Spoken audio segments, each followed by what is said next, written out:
Good afternoon, this is Michael Mitchell, and I have chosen Henry Ford, an American icon in my eyes.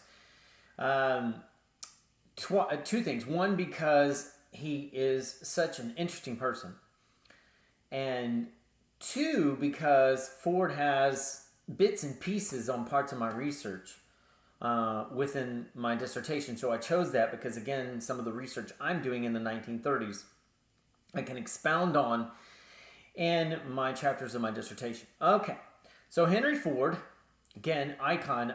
There absolutely should be no one that's never ever heard of him. He started tinkering with cars at an early age. Well, not really cars, but parts of cars, as it were, or what eventually would be a car. He invented what was called the quadricycle. He ended up having 174 patents, I believe, to his name. He started working, believe it or not, for the Edison Illuminating Company. That's correct. He was an engineer for them, and again, met Thomas Edison.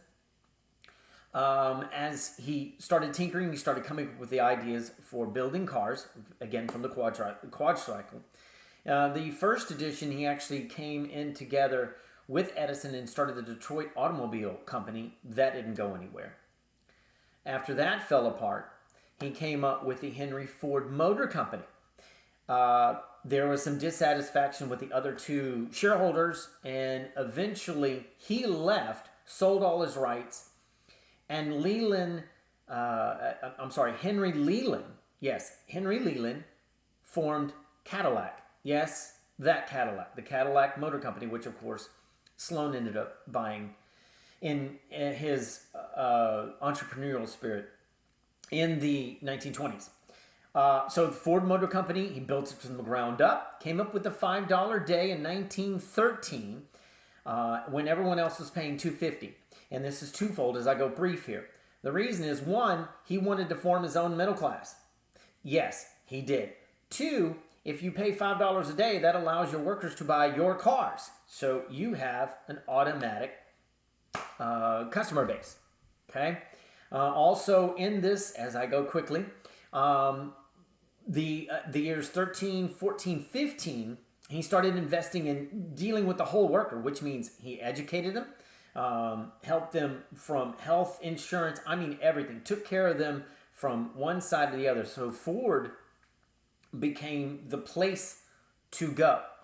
In 1918, Woodrow Wilson talked him into running for a Senate seat as a Democrat. He ended up losing by 4,500 votes.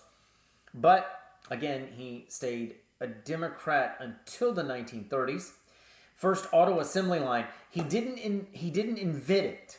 Ransom Olds did in 1903. But what he did was perfected the assembly line where everything went from station to station to station. Eventually, he was able to produce the Model T in 25 seconds, and the Model T from 1908 to 1927 became the best-selling car for all of the 20s. And it was cheap, and you could buy it relatively expensive, and that allowed in the 20s the Ford to become the number one car company in the teens and the 20s because of the Model T. It was the largest until 1931, until Sloan and his company, General Motors, passed it up. The recession of 1920 hit Ford hard. Two things. One, they stopped making the Model T. Two, they made the Model A with an add-on, a safety windshield. Though those add-ons pulled the price up, people stopped buying. You lost your customer base. Ford went under 1 million units for at least 2 years until late 1930. Financially, he was the richest for his time, all the way through the 1930s. Back to economic, he started one of the first companies to start the 40-hour work week in the mid-30s. In the 1920s, nothing could go wrong for Ford. I'll give you some lists, but exponentially growing all the way to 1 million units all the way into 1926. In the 1930s, Ford hit some hard times, and I dealt with this in the blog. I'll deal with this in my dissertation to a certain extent, just a small teeny bit. But I will deal with it in my paper and my blog.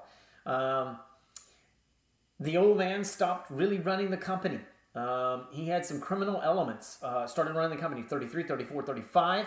Had some serious issues with the unions in 36, 37, 38.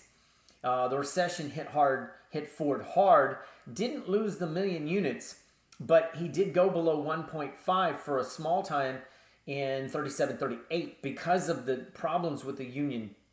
Most definitely the AFL, and eventually the CIO when they became together. Ford is an interesting individual. Politics, we know about the anti-Semitism in the mid to late 30s. That dogged him. His beliefs there, his dealings, and how he felt about Hitler. But again, interesting individual, and that's why I chose it. Hope you enjoyed it.